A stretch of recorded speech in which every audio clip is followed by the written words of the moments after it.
Hello, and welcome to another episode of Boundless Body Radio. I'm your host, Casey Ruff, and today we have another amazing guest to reintroduce to you now. Elle Russ is a returning guest on our show. Be sure to check out her first appearance on episode 108 of Boundless Body Radio, which we recorded over 3 years ago. Wow, a long time. Elle Russ is the number one best-selling author, world-renowned subject expert, and master coach. She is the author of Confident as Fuck: How to Ditch Bad Vibes, Clean Up Your Past, and Cultivate Confidence in order to make your dreams a reality, and the Paleo Thyroid solution: stop feeling fat, foggy, and fatigue at the hands of uninformed doctors. She is also the screenwriter of the award-winning documentary Headhunt Revisited. Elle has been coaching clients all over the world for over a decade. She holds a degree in philosophy from the University of California in Santa Cruz. Elle has been seen in Entrepreneur, Success, HuffPost, Podcasting Magazine, Mind Body Green, Prevention, and much more. Elle has been podcasting for many years with over 500 episodes and 200 million downloads of The Elle Russ Show, featuring episodes comprised of inspiring guest interviews and also solo episodes. Elle also offers online courses and free masterclasses based on her books. You can find Elle on her website at www.elleruss.com. Elle Russ, what an absolute honor it is to welcome you back to Boundless Body Radio. Hi, thanks for having me. Hey, one correction. It's not 200 million, it's 20, and that's 20 million total downloads, not 200 million. Although hey, nice number, but It sounds thanks really good. It sounded much better. Thank you for having me back. I appreciate it. It is such an honor to host you. I'm checking my notes, and I did actually have it written down correctly, 20 million downloads, and I just said it wrong. So 200 does sound pretty good. That's like Joe Rogan status. Yeah, not bad. Not bad, not bad. On that note, thank you for taking time to be on our dog and pony show for this second time. It's such an honor to host you again. And this is kind of interesting. Now that we've been doing the podcast for so long, we've been putting out content, especially on YouTube. It's really fun to have interactions with people when they're watching the podcast on YouTube. When somebody listens to a podcast, they don't really communicate with you besides like hopefully leaving a review or something like that. They don't give you feedback about particular interviews that I've done. And when you and I first recorded, our bandwidth was so poor, we didn't even do videos. We just like did an audio only version that we converted into a video later. And a woman had been watching my show. She found your episode in particular. She's from Mexico. She has been dealing with thyroid issues herself. And she said, look, at the end of this episode that we did 3 years ago, you said that you were going to have Elle back on to do an episode all about thyroid. That was 3 years ago, and it's still having an impact today. So it's been great to invite you back, and we can talk about thyroid to help some people out there. Millions of people, actually, 200 million people across the world have thyroid problems. 25 plus million Americans are already on some form of thyroid hormone replacement. Often it's the wrong kind. That's another story. But yeah, it's a huge problem. And it'll continue to be. It's literally like it's like getting pregnant. Every day someone's finding that out, and every day someone's finding out they have hypothyroidism. I mean, it's like never ending. Yeah. Yeah, it definitely seems like something that's getting worse over time as well.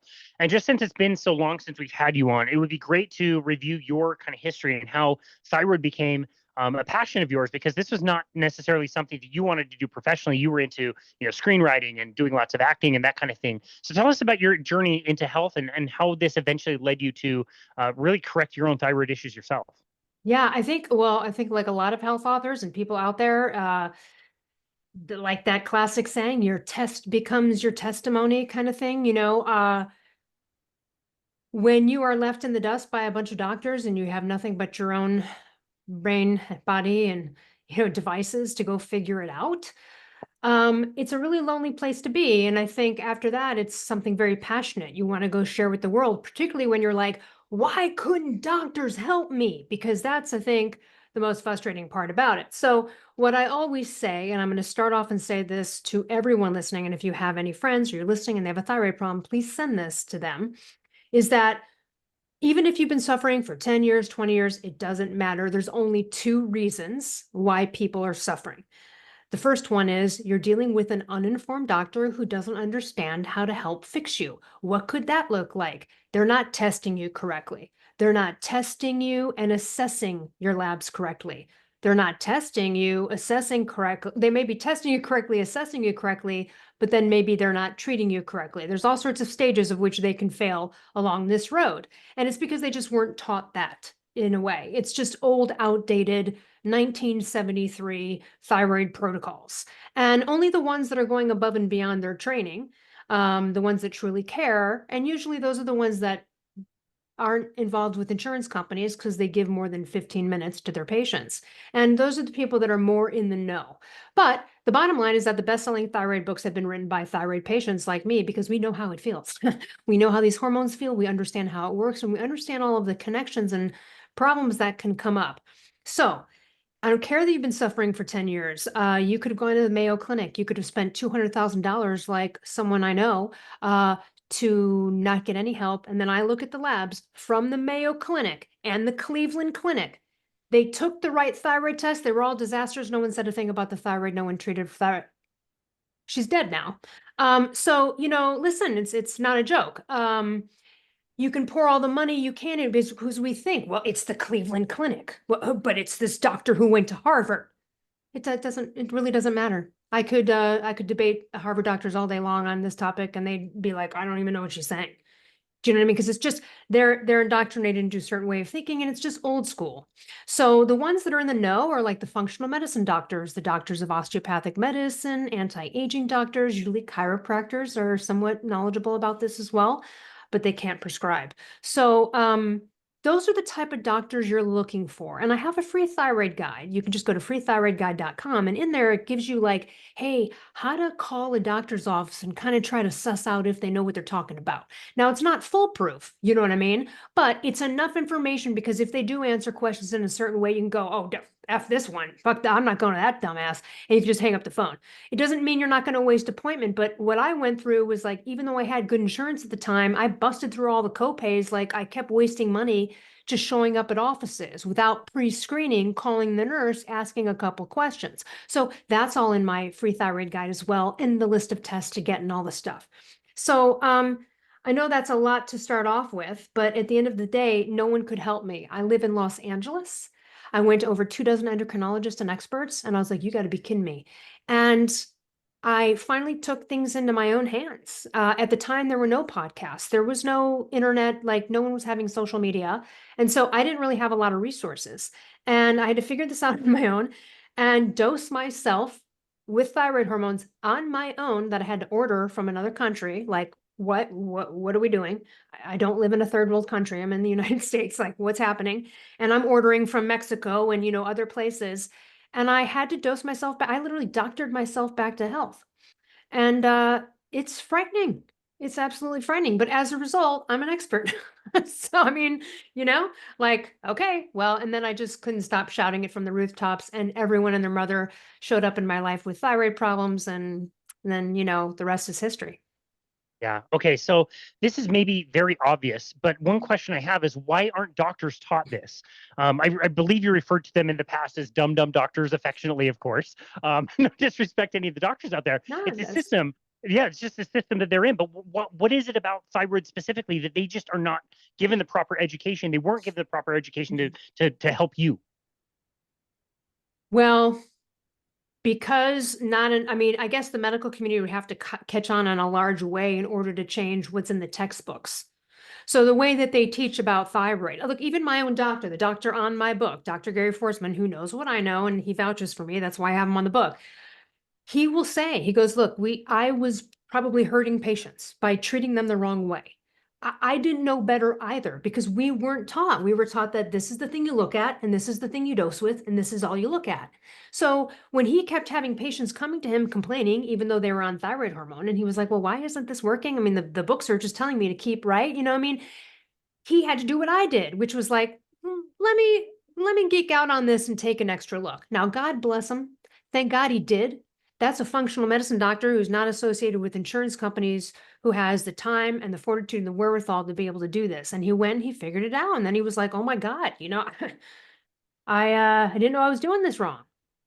So he's able to fall on his sword on that. Then you have him in the back of my book, Q&A with Dr. Forsman. He tells a story about how a patient came to Dr. Forsman, and Dr. Forsman wanted them to get some extra tests. And so he ordered these extra tests, and apparently her endocrinologist was offended. Like, how dare this other doctor? Like, I'm an expert. Like, how dare someone come in here? Now, I just want everyone listening to kind of think about that. Like, where's the patient in this?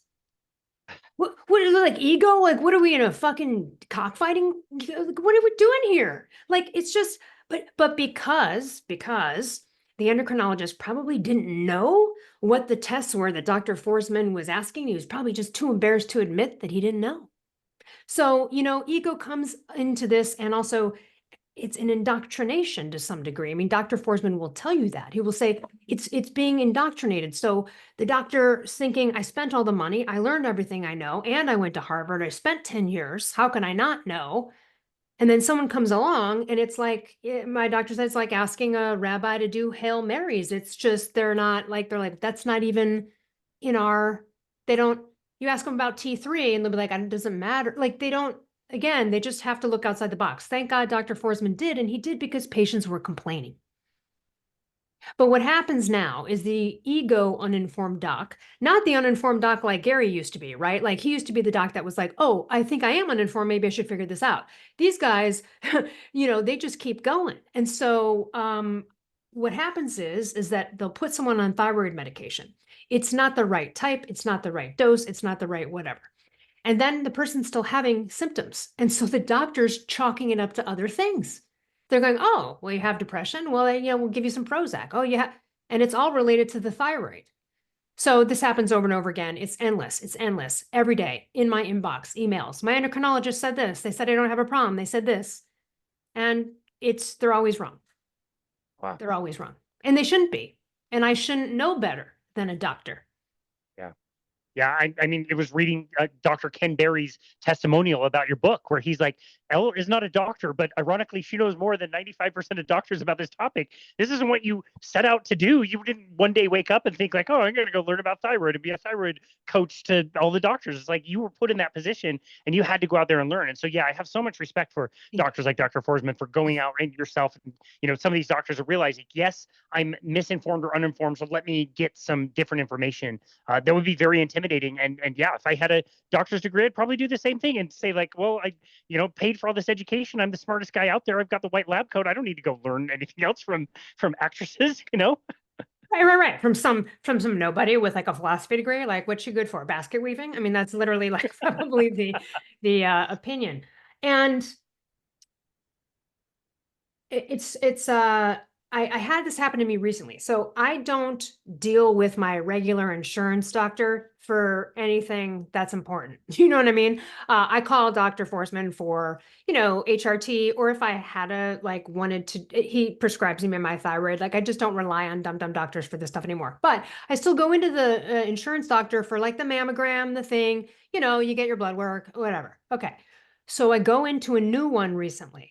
And you think I would know after all these years of having horrible experience with doctors.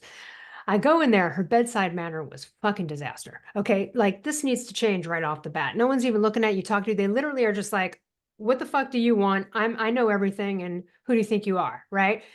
So this was brutal. I bring in my book. I'm always transparent. I'm like, hey, I'm actually a thyroid expert, and you're going to look at my labs and you might be confused, but I'm happy to explain it to you. And I'm also happy to teach you if you want to learn and you're not, something I say is confusing to you. I go in there, the book, the whole thing. She sees my thyroid labs. And again, I don't need a prescription from her, so I don't care what she thinks. We go through the whole thing, and then they send me an email and they're like, your thyroid looks really high, which by the way, it really doesn't.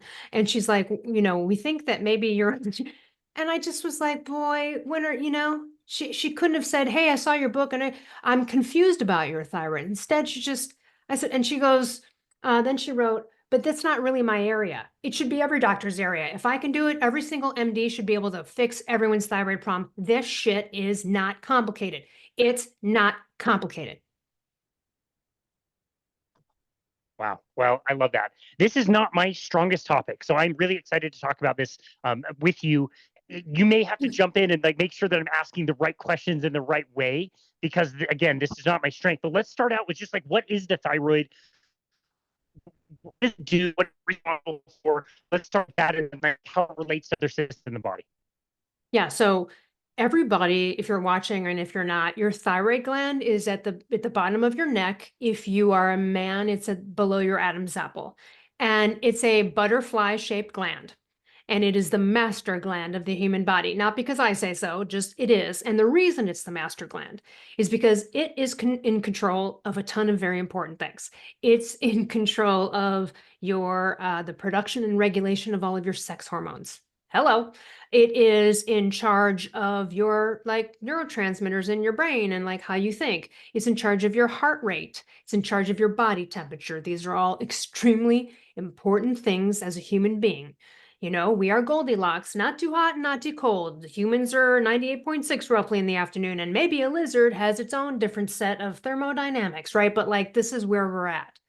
So the master gland. So let's just say, I'll tell you how important it is. It's very rare that a child is born without a thyroid gland.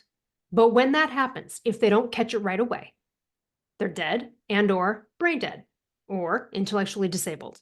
It's a total nightmare. One time I was saying this on a podcast, someone reached out to me. They're like, actually, I'm the like 1 in a million people that was born without a thyroid, and they caught it right away. And I said, well, of course they did, or you wouldn't have had the mental capacity to email me this email. I mean, literally, Wow. you're brain dead. So let's say someone had their thyroid gland removed because of thyroid cancer. Okay, that's called a thyroidectomy. If you remove the gland, you're removing the source of hormones. So in that case, you have to put that person on thyroid hormone replacements or they'll die. So if that person were on a stranded island with me, even though I take thyroid hormone every day, but I have the thyroid gland, they're going to die first. They're going to die first and probably quicker because I at least have some sort of backup situation here, you know, that could get kick in. I'd probably last a little longer, but they'd be dead. You really can't even go 24, 48 hours if you don't have a thyroid gland. Like with that, it would be problematic. When you don't have a thyroid gland, you need to have like a medical bracelet or people need to know. Because if you got into an accident and you were in a coma or a stranded island or whatever, right? But most people aren't on stranded islands. But you would have to know because they would have to administer them right away. I mean, it depends actually on what thyroid hormone they're on, but it couldn't be a prolonged period where they weren't getting their thyroid hormones before having major issues. So let's talk about testosterone for a second. This is a perfect example. I had a kid who came to me, he was like 25 years old, and he was struggling with serious hypothyroid symptoms. But when he came to me, he's like, well, I had low testosterone. And I was like, wait, what? You're 25. Why would you have low testosterone? That's actually just not human nature. And so he went to the doctors and they tested him for everything, but they tested his thyroid and they used the incorrect 1973 test that no one should ever use as a sole measurement for thyroid. It's called the TSH. Took this 1973 test because it was normal or within range or whatever. They discounted the thyroid and they gave him testosterone. Okay. I don't know if they checked his thyroid. I mean, I believe they checked his thyroid, but we checked his thyroid like for real, like we really did the in-depth test. He had a horrible, horrible, horrible thyroid problem. So in that case, what do? Well, he's 25. They've already given him exogenous hormones. They're giving him testosterone. When you do that, you're shutting down your body's own ability to make that. So in his case, we optimize his thyroid. As he's doing that, he's getting off the testosterone and his own natural production comes back, shoots to the top of the range as it should because he's 25. So if you think you have a hormonal problem, listen, you got to rule out the thyroid because this happens a lot. They'll be like, oh, you must need estrogen or progesterone. I have so many women that come to me. I have this problem. And so my doctor gave me this hormone. You're like, no one asked the question. Why would someone this age? Now, again, if you're 50 and you're a woman, shit's going to drop. You don't got a shot there. Okay. But like if you're, in a certain age range where this shouldn't be happening and you're a male under 50 anyway, you have a shot to bring back the natural production if you optimize the thyroid. So the thyroid's the master gland. If it's off, everything gets off. And then what happens is you have this symptom or you have depression, blah, blah, blah, blah, blah. And then the doctor's trying to patch you like a fucking quill. And you know what I mean? And you're just not getting to the root. And I know that sounds cliche to like get to the root of the problem. This is the root. It's the master, man. It has to be right for everything else to be right, which is why when you're hypothyroid, you have horrible symptoms. I had over 30. They're a mess. Everything falls apart. And then you're thinking, people are like, well, so I have a huge head of hair. I don't have extensions. Watching the video, you can see this big mess right here. And it was falling out by the handfuls. I get people crying all the time to me about that. And it is really horrendous, especially as a woman. As you can imagine, it's extra like, what? I'm going bald. Like it's a scary thing. And it's literally handfuls of hair coming out. And people are like, how do I fix this? How do I fix this? And what it ends up being is that you're a crazy person trying to fix all of the things that are emanating from the one thing you need to fix. That's what you need to fix. Even though these people know they have a thyroid problem, they're talking to me about it, there's still something in them. Like they'll be like, this is what I try to impart on everyone because weight gain is a huge part of this because metabolism is involved with thyroid hormones. So then people will be like, I'm getting fat, I'm getting fat. And I'm like, right, your thyroid's messed up. We got to fix your thyroid. And then, the weight will fall off. And they're like, I know, but what can I do? And you're like, you're an insane person thinking that a modality that would work on a normal human body with normal metabolism, temperature, blah, blah, blah, would work on you. And it's not working. And I ask everyone this question when they're like overworking out, even though they're fat and hypothyroid, which you shouldn't do that because you're making it worse. And they'll say, I know, but like I feel better. I got to get ahead of it. And I say, how do you feel 2 hours later? Are you fatter around the middle and exhausted and bloated? Or are you feeling tight like that? You know how it is when you work out. You're like, oh yeah, a couple hours later, you're like, yeah, my butt. And they're like, no, I feel fatter. But I'm like, of course you do. Of course you do. All you did was blast some cortisol. All you did was blast your adrenal glands during that workout. And so you got a little rush or you felt mentally better about taking action for it, but you've just taken 5 steps backwards. Because again, it's like they're thinking, but when you work out, you get fat. And so you work out and then you lose weight. And so I have to keep doing this. And you go, I know, but it doesn't work. You could eat 1 grape a day. You could starve yourself when you're hypo. You won't lose weight. You'd actually get fat. It's an absolute nightmare. And so it makes you kind of crazy. You know what I mean? When you're in it, because you're like, but I got to do the things. And you're like, what you got to do is fix the thyroid. And it's so possible. Everyone can do it. Like I said, there's only 2 reasons. The first one, your doctors are uninformed. The second one, you're uninformed. I was too. I had to learn. That's why I teach everybody. So in order for you to help your doctor help you, you've got to learn from me so that you can understand this. And you may not understand it as deep or to the level that I have over 10 years, but that's why I have a masterclass and a course for doctors and for patients so that people can get in there and understand, like, how do I dose this? What do I do? That way you're going to your doctor and you're like, I want to try this. The more educated you are, the more likely a doctor is willing to practice medicine with you. Mm. So Yeah, I'll I stop love there that. for a minute and see if all that made sense or if I needed to clear up, because I do talk about this a lot. And so sometimes I don't know if I'm missing something there that I might need to clarify. No, no, it's great. That was all very straightforward. And I'm just wondering, like, what are some of the primary causes of the dysregulation of the thyroid? As you're saying some of these things, the first thing that Yeah. I'm thinking of is the woman that comes into the gym and it's July and she's wearing a jacket and she is going to go do the cardio classes again. And then she's going to step on the body fat scale and bitch about how the numbers never really seem to change. You can tell she's cold in the middle of summer. Like I said, like the diet culture with the workout seems to be a big cause of some of this stuff. But what are some of the other major causes of thyroid misregulation? Okay. Well, first of all, you really did name one of them, and it's a big one. Undereating, overexercising. Okay, and let me tell you why. And this is the primal perspective of the body. This is very important. So in general, our bodies, like it's obviously an amazing machine, but it is always trying to save you. So like with type 2 diabetes, you keep eating ice cream all day long, right? Hopefully you get fat because right, your body's like, oh my God, let me fucking get rid of this. Let's store it. You want it to do that. In fact, you don't want to be a diabetic and not be fat because it's in your bloodstream. It's actually better to be the fat diabetic. So, and I'm talking about type 2 diabetes, not the autoimmune form, right? So it's kind of like how do I wrap around to the other?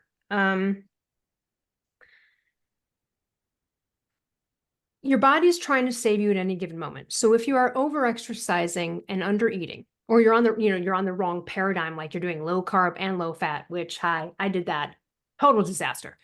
You do something like, or the zone. Oh God, shoot me. So if you did something like that, right? If you were on one of those paradigms, you can become hypoglycemic. First of all, you've got to eat every 2-3 hours. You're like a mess. You're always falling off the ladder. I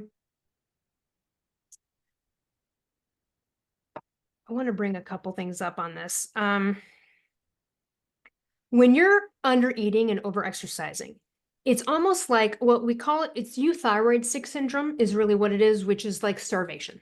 Okay. So your body is like, oh my God, Jenny does not have enough of anything. And what it does is it starts to dial back this entire feedback loop. It starts to try to save you by not allowing any more of the fat burning thyroid hormone T3.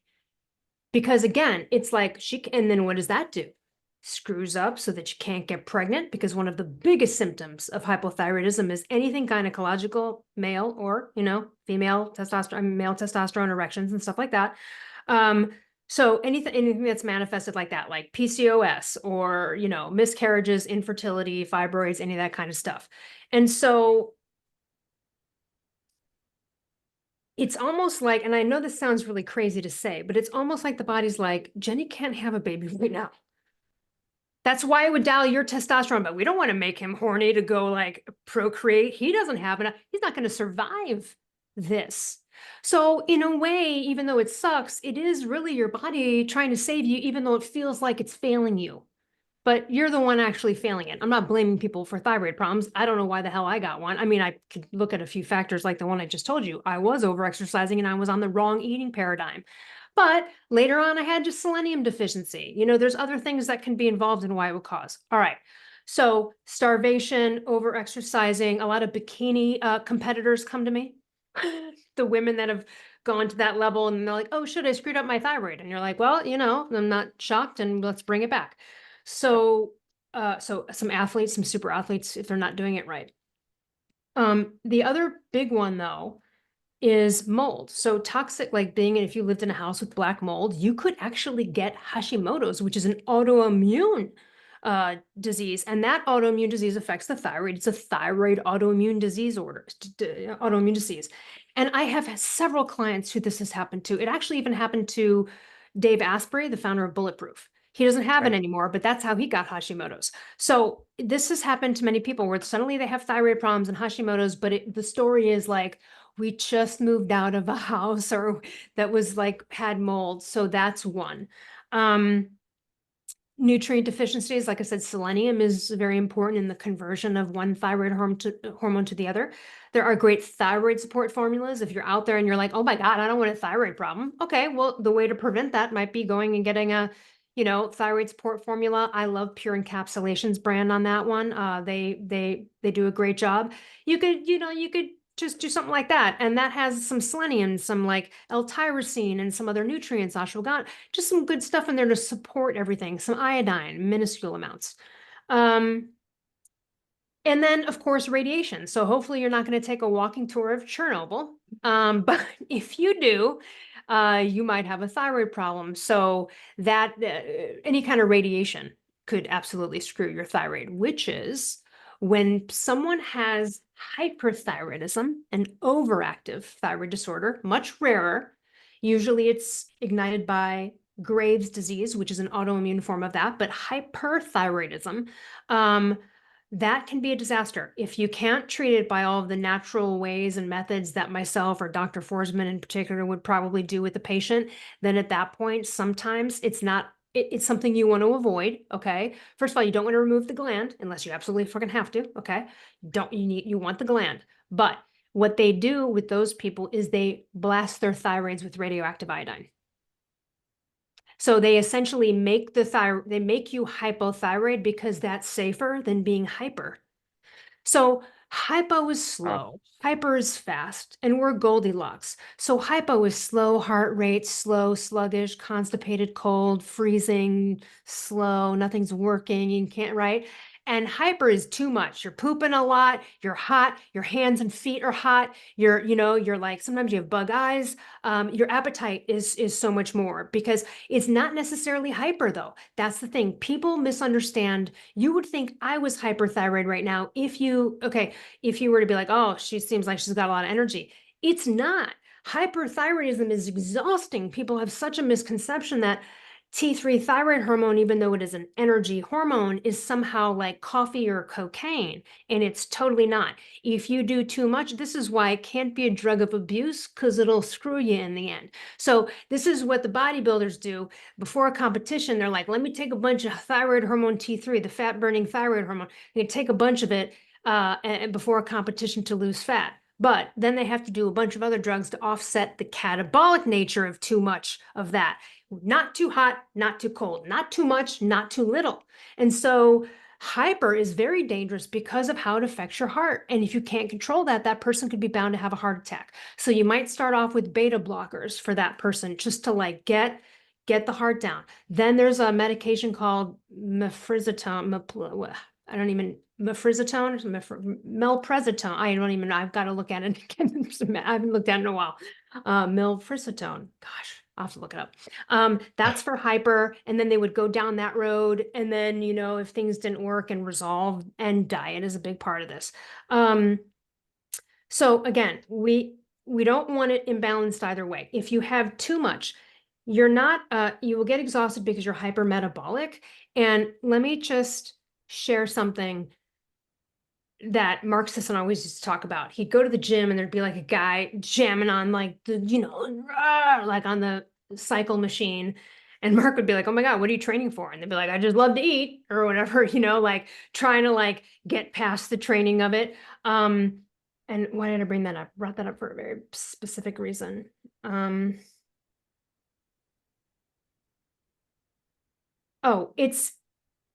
It's kind of like the people are like, well, I want a fast metabolism. Like, I wish I had a fast metabolism. And like, they're trying to, and you're like, that's not what you want, because the species with the highest metabolism die the soonest. It's like, and you're out. Case in point, hummingbirds.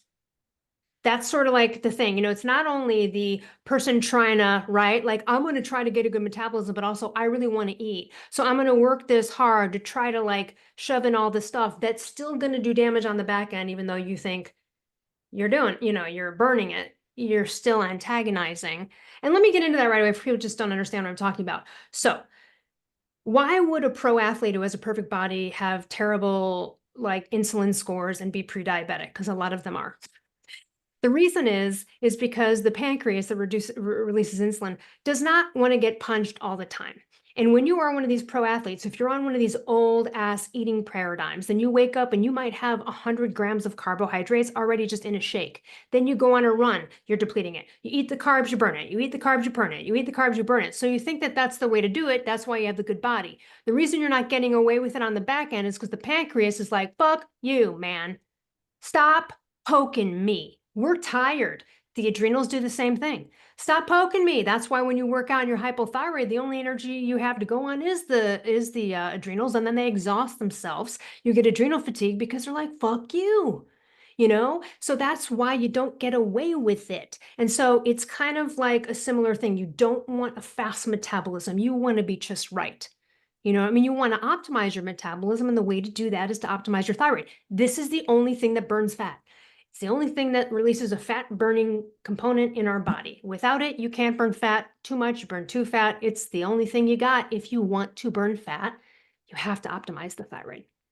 Yep, I love that. That was so well explained. I worked on a metabolic cart for over a decade, measuring this kind of stuff, resting metabolic rate or VO2 scores and fat oxidation rates. And you would always notice the people that did the calorie restriction, especially with lots of cardio, would lower their resting metabolic rate. So you're literally teaching yourself to be more efficient, which sounds cool, but it's not cool if you've got fat to lose and you want to get rid of it. And the other people that I noticed that would increase their metabolic rate would shift the things that they were eating and focus more on fats and proteins. And all of a sudden, even if they did, like, especially if they started doing like time restricted eating or any kind of intermittent fasting, their metabolic rates would have gone way higher than what was normal, because they're getting rid of the fat as long as they had fat to burn in that scenario. So it's something that I saw all the time. And it's so frustrating because you're right. Like, you feel like a crazy person going to the gym, doing all the classes, eating, the salads and whatever, and you think you should be making progress. You're working your schnuts off all the time and not getting anywhere. It's nuts. Yeah.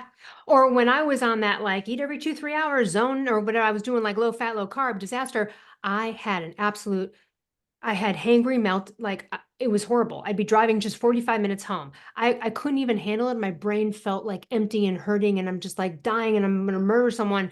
And I literally have to pull off the freeway to go to a grocery store to go up to the counter and have them throw some meat and cheese into my face. I mean, this is stupid. I could go 3 days from now.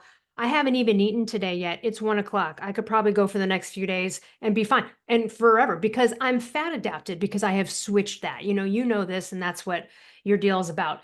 It can be done, but when you are in that paradigm, because I wasn't hypo yet at the moment, but when you're in that paradigm, I remember still being like, okay, I'm like thin and I have the body and everything, but I can't stop thinking about food and I'm fucking obsessed. And is everyone else thinking this way? And she's tall and skinny and she works out, but like, is she struggling too, or is it just me? Because I was again on this awful, you guys get with a moderate fat, high protein, low carb diet, or switch that protein and fat around if you want, but get with that program. Low carb will change your life.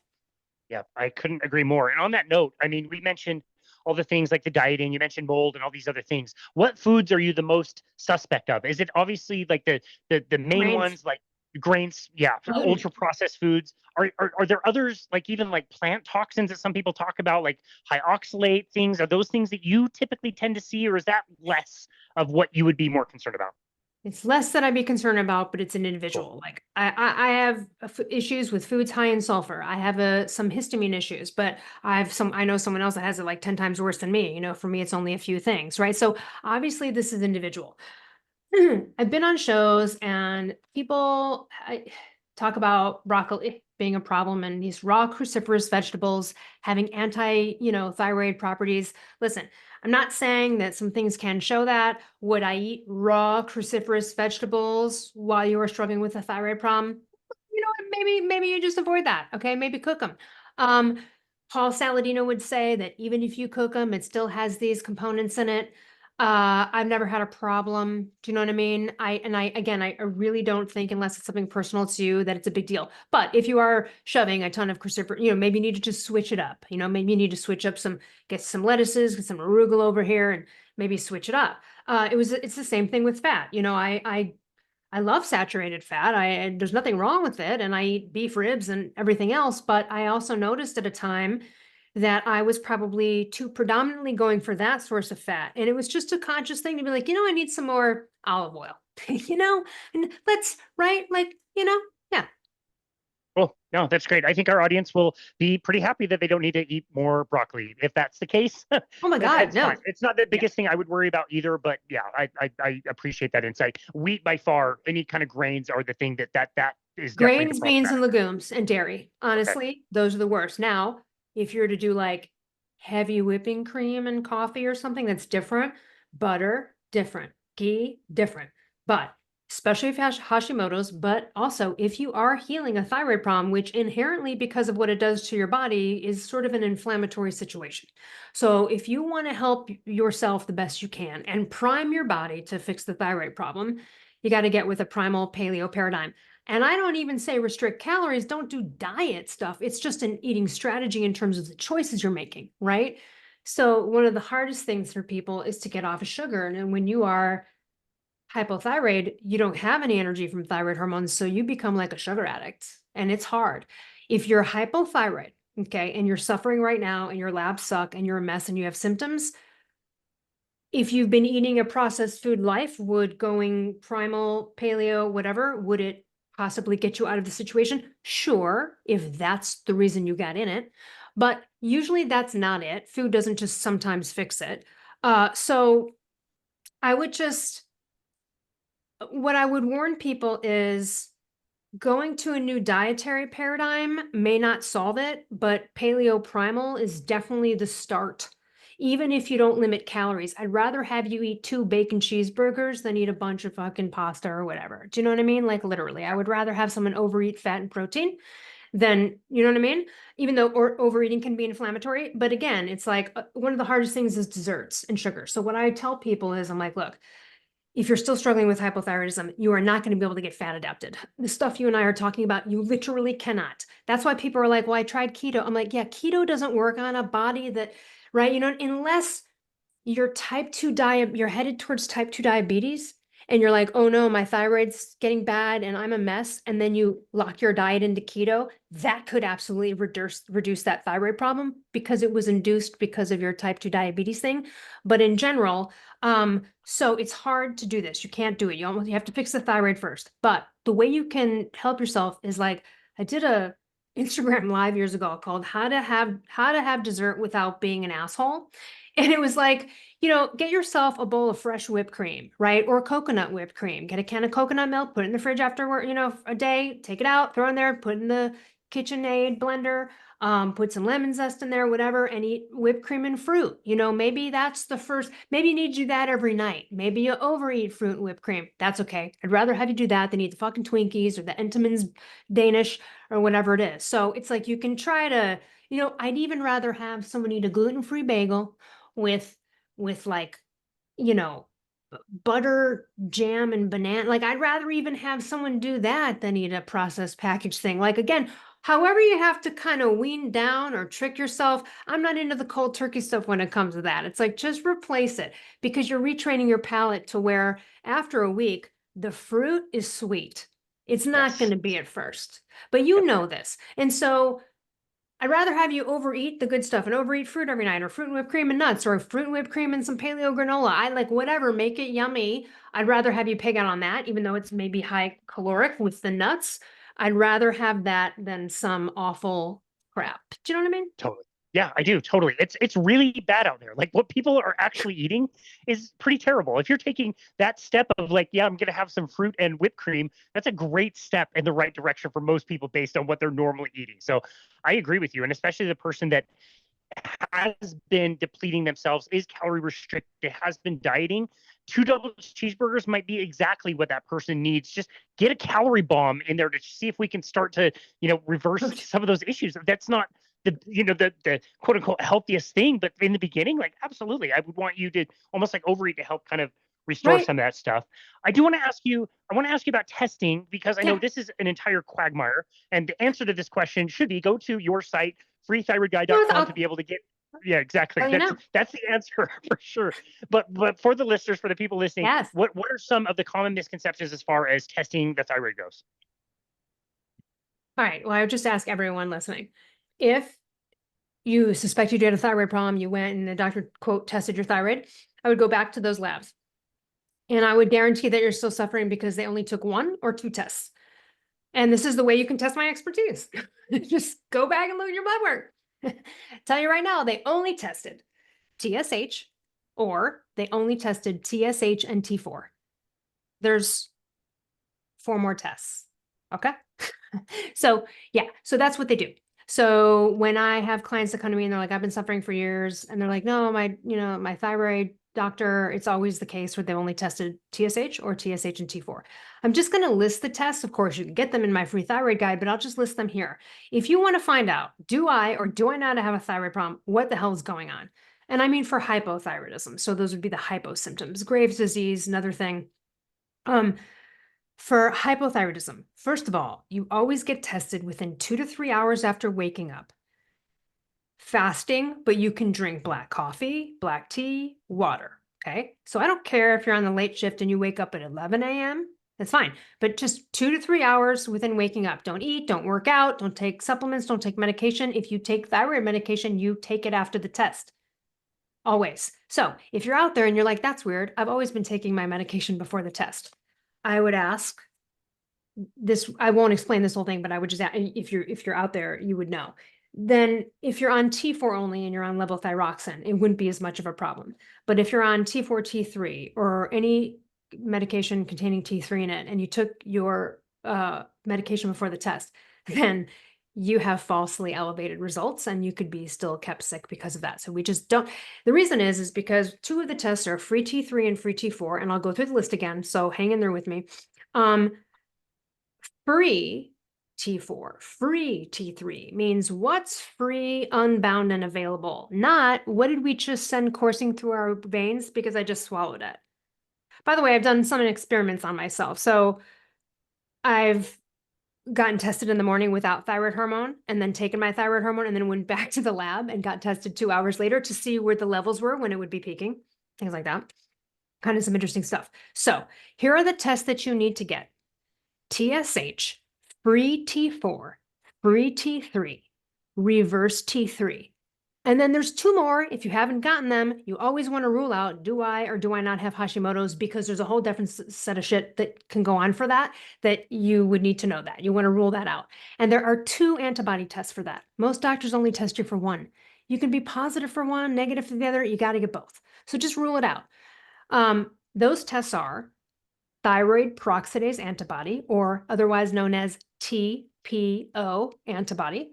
The second one is thyroglobulin, and it's usually referred to as TG antibody, but thyroglobulin antibody. So TSH, free T3, free T4, reverse T3, TPO, thyroid peroxidase antibody, and TG, thyroglobulin antibody. Now, there are some other related tests. These are in my guide. You do want to get a comprehensive iron panel. You do want to get B12. You want to get vitamin D. Let's look into a couple of things. You don't need to get all of it. But even if you're just like, well, let me just start somewhere and see if even anything's off. All you need is those 6 tests. If you have already ruled out Hashimoto's or you got recent tests, again, if it's been a long time, you might want to check back in. Do you know what I'm saying? Like if you're like, oh, I think someone tested me 10 years ago and I didn't have Hashimoto's. I'm like, get your shit tested again. I'm not buying it. Like, you know what I mean? So those are the tests. And if your doctor never took those tests, then that is one way to tell that you're with the dum-dums. Literally. And again, unintentional dum-dums, I'm saying like, just to know better, but they're uninformed. So one of the success stories in my book, Kara, and she also has an audio testimonial about this on my website under my free thyroid, not the free thyroid guide, but my thyroid masterclass webpage. If you go to, you can hear some testimonials of people. Kara had 2 miscarriages. She suffered forever. And when I finally, I was like, get your blood work out. Your endocrinologist for the past 8 years, like I want to see. And of course, they only tested TSH and T4.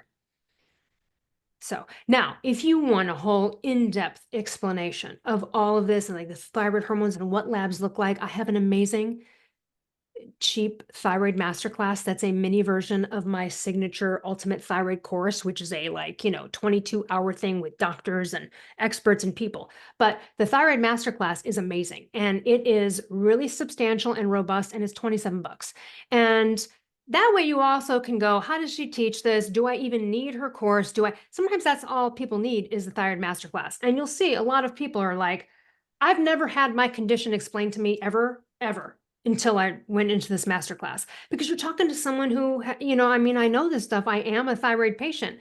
And so it's a 2-hour, it's like 2.5 hours. It's like a 2-hour video. There is an audio of me going through like 30, 40 symptoms and my personal experience with them. There's excerpts from my book, my before and after pictures of my fat bloated self, and then my non-hypo self.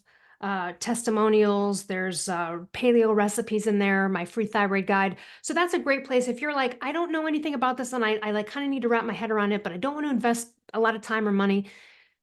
Take the thyroid masterclass. And if you just want to start with the guide and just go get tested, go to freethyroidguide.com and just go in there and, get in there and get the right test. Testing is essential. I've done some free thyroid Q&As in the past, and I always say, hey guys, like if you don't give me these tests that I just mentioned, I'm going to tell you, go get these tests. They're all so critical. Usually what happens is, and I want to warn everyone, this is like one of the biggest problems that happens.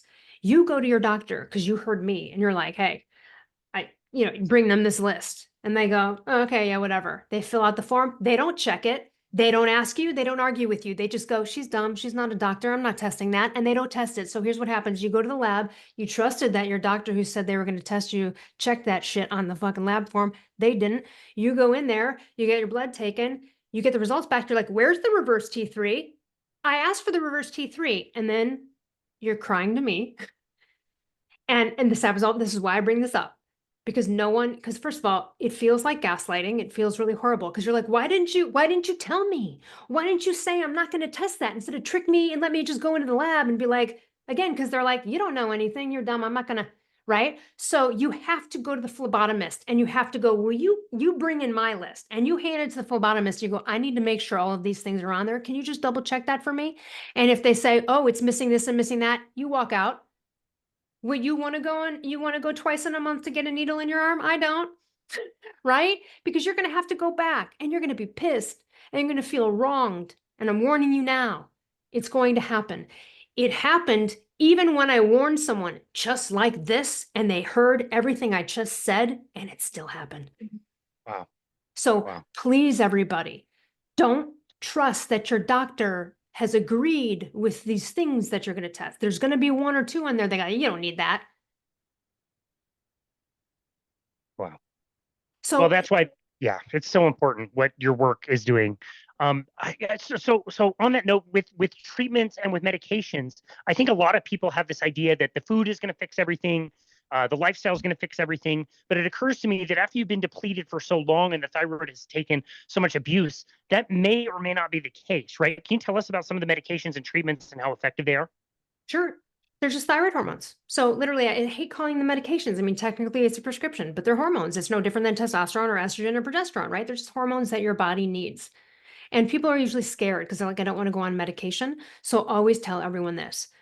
Think of it like this. The birth control pill, I consider to be like a medication because I have no ethical issues. I have no ethical or moral issues with the birth control. Do what you want. But here's what I have an issue with it. It's horrible for the female body. It manipulates the body into doing something it shouldn't be doing. And as a result, you got a laundry list of side effects that come with the birth control pill. Okay. That's like a medication to me. Hormones, different story. Thyroid hormones, testosterone, whatever, like, you're giving your body what it's not producing itself, or you're giving your body what it needs, both cases actually. And so people have had pregnancies, lived like, 40 years on thyroid hormones. There is nothing bad about them. There's no side effects. It's not dependency. So many people are scared and they want to try to avoid it. But then what they do is what you're talking about. They avoid it. And now they're 3 years in and they're calling me and they're like, I've done every detox, I've done everything. And again, here we go again, Casey. You did a detox on a body that's not doing the things it should be doing. Like how'd that detox go? Did you even detox? Sometimes you need to get on thyroid hormones, get good. Now everything's working. You got the conductor back in the symphony hall. And now from there, oh, I've been good for 6 months. Oh man, I feel great. From there, go take a look at some underlying stuff. That's when you do the detox. That's when you go do all these things. And then once you're like, good to go, you can try to get off thyroid hormone replacement. It could work, it could not. It doesn't matter if you have to be on it for life. I've been on it for 20 years. I'll be on it forever. I don't care. I've tried to get off it a couple of times. It didn't work, but I attempted it. So it can happen. It's not a sentence to be on it forever, but here's the thing. Even if it is, trust me when I tell you, because I've been on thyroid hormone for 20 years, it's a dream come true. It's a lifesaver. I mean, you know what I mean? You got at some point go, do you want to live this way? And if it's been going on too long, thyroid hormone replacement is probably the move, but it could be a temporary move, year-long move. Yeah. So anyway, medications, getting rid of grains if you have Hashimoto's. We know for sure, 100%, that gluten particularly will ignite the TPO antibodies. So one thing you can do for yourself immediately to reduce antibodies with Hashimoto's is go paleo, preferably AIP at first if you have to. Some people have real issues and stuff when they got to go carnivore and things like that. Don't go directly to something like that unless you actually have to. The clients that I know that have to be carnivore are literally like they eat one piece of lettuce and their Crohn's is back. I mean, you know what I mean? We're talking really highly sensitive individuals. So, and for them, something like carnivore, a godsend, right? You know what I mean? That's how they have to live their life or they're going to suffer. But there's also, and I did a whole podcast on this and I talk about this a lot. When stubborn Hashimoto's antibodies cannot be brought down through lifestyle, this, that, mold detoxification, all the things, then there is a great, safe, wonderful option that people swear by, and some people it doesn't work with in terms of they don't like it. But for the majority, they love it, and it's called low-dose naltrexone. And low-dose naltrexone has been around for a really long time, and that's something that in low doses you give to a person nightly, and that can actually really get the antibodies down and help someone feel so much better. So there's other interventions for Hashimoto's that, like, I wouldn't take low dose naltrexone because I don't have Hashimoto. So I I wouldn't take it. However, I do know people who have like arthritic stuff and they're like, oh, I take LDN for that. And it's actually amazing. And I'm like, okay, great. But I don't have those issues. So LDN can be wonderful. LDN can also solve the problem. Let's say your thyroid labs are kind of normal, but they're not like, oh, horrible, get her thyroid hormone right now. This has happened. People have come to me with these high antibodies but their thyroid is like, it's not totally effed. And then that move is diet and LDN, but they already did the diet. So the next move was LDN, and then that's what did it. That's what brought down their antibodies. That's what made them feel better. And now they're fine, and they didn't have to go on thyroid hormone medication. If you catch a young kid or someone quick with Hashimoto's, and sometimes just implementing no gluten will do the job. Absolutely. You could be coming off of a pregnancy, like you just delivered a baby and like now your hormones are all crazy. You could go hypo there, all this kind of stuff. Maybe just getting on a good paleo nutrient regimen and do that for 8 weeks first. Then see, because women have come to me when I first published my book and I was at an event in Austin. A woman came up to me and she goes, after I had my baby, I didn't even ever have thyroid problems. Suddenly I have all these hypo symptoms and I found you and I actually just adopted the diet and I'm fine. So for her, it was just food choices. Wow, that's super powerful. Is there anything I'm missing? I haven't asked you, any blind spots or anything that we haven't approached in this conversation that we need to bring up? No, I actually really honestly think the most important part of this conversation is me telling everybody to make sure you check the lab slip with the phlebotomist. Yeah. And also just to let everyone know, you're going to have to fight your doctor on reverse T3. That's one that they really don't know. They don't get it. They're feeling weird, especially if you're within an insurance network on testing it. You can, of course, get it tested on your own in the States, depending on what state you live in. But that's a tough one. So be prepared to be educated enough to tell them why, or you need to just say something like, hey, look, I'm a patient. I pay a lot for insurance. You know what? You can take a test, okay? Just take a test for me. I have a say too in my treatment here. I'm asking you for one fucking test. You don't have to be that brutal, like, right? But I'm expressing it that way because that's how stupid it is. Like, just take the test. This is just a test. I'm not asking you for a body scan worth thousands of dollars. Like, come on, man.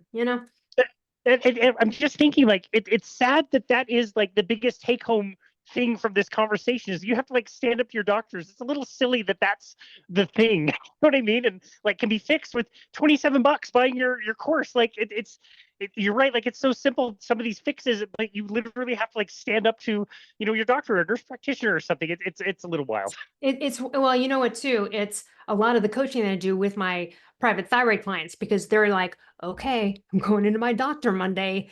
I need a script. I need like, what do I say? It's intimidating because here's the thing. They're there. You need them because if you need a prescription, you are dependent and reliant on them. It's a power structure, bad vibe thing. You're kind of scared and you're like, I want to be nice. I don't want to upset them. But, sometimes you got to just be like, you know what I mean? You just got to be real. I love that. I had a doctor one time tell me, they said, oh, I think you're hyper because you talk really fast. And I said, have we met, bitch? I'm from downtown Chicago. Like, I've been talking fast my whole life. You don't know what you're talking about. What kind of diagnostic measure is that? Talking fast? And now you're saying I have a medical condition because I'm talking fast. Bitch, I was talking this fast when I was hypothyroid. What someone said that to me. And then I had another doctor, I'll tell the last story here. Another doctor, I took a not great English speaking patient to a doctor once, and the endocrinologist, she was so bad. And I said, hey, I need you to test the reverse T3. And she said, we don't do that. That's old school. Just totally discounted me. And I said, well, hold on a second. I said, I just actually overcame a very serious reverse T3 problem. So it's pretty new school to me. All I'm asking you to do is take a test. Can you just take the test? And then she says, fine, but I don't know how to evaluate it. And then I said, did you just patronize me for asking you about a test you are now telling me you know nothing about? It's crazy, Casey. Look, anyone listening, you don't even need to know what reverse T3 is to know how fucked up that is. That is like me saying, Casey, don't see the new Star Wars. And you're like, oh my God, why was it terrible? I'm like, I don't know, I didn't see it. Like, that's just, right? It's wild. This is the kind of stuff. They're almost too afraid to admit they might not know something. But the fact that she discounted me like that, Then she took the test. What happened? Well, the person had a horrible reverse T3 problem. So there you go. It must be true because you can't make this stuff up. The You Tom can't. Clancy code, the difference between fiction and nonfiction is fiction needs to make sense. So that is perfectly in line with that. Elle, this has been a lovely chat. I really appreciate this. I think this is going to be a really good resource for people with lots of good practical information and other resources, again, on your website, freethyroidguide.com. Like there's so many places that people can go. But for now, where would you like people to go to find you and connect with you and your work? Just go to elleruss.com, ELLERUSS.com, and everything's right there, all the tabs, all the things. You can even just scroll down on the first page and the free thyroid guide opt-in is right there. You can just jump into it. And yeah, just here's the last thing I want to say. When you're hypothyroid, it affects your brain in such a negative way. You become general malaise about life. You're not thinking correctly. It literally affects your cognitive abilities. And so, which is why the baby born without one would be disabled intellectually there because it's part of the development of the brain. So it's very, very important. When you are in this state, and the people listening who are suffering will understand this, you have to help yourself, but it's also like you sometimes can't. So it's and only when I say that, people will like reach out and they'll go, oh my God, I get that. So it's a knowing you need to help yourself, but yet still being someone hindered, and then things like take a while. All I can say is that you've got to persevere. You have to persevere because how's it been going? Right? You keep going to doctors hoping they're going to figure it out. That's what I did. I wasted 2 years of my life, had to get a polyp removed from my uterus. I wish I didn't have to go through that bullshit. Like, I mean, what? I would have loved to send the bill for that to that doctor uninformed doctor who kept testing the TSH and hitting my gym shoes and saying, you need to work out more. That's astounding. Yeah. Well, thank you again so very much for taking the time to do this episode and create this resource for people. Like I said, it's going to be very valuable. It's been great to reconnect with you. Thank you so much for all your work, and thank you for taking time to be on our show today. We really appreciate you. Thank you. And thank you for your work. Absolutely. And this has been another episode of Boundless Body Radio.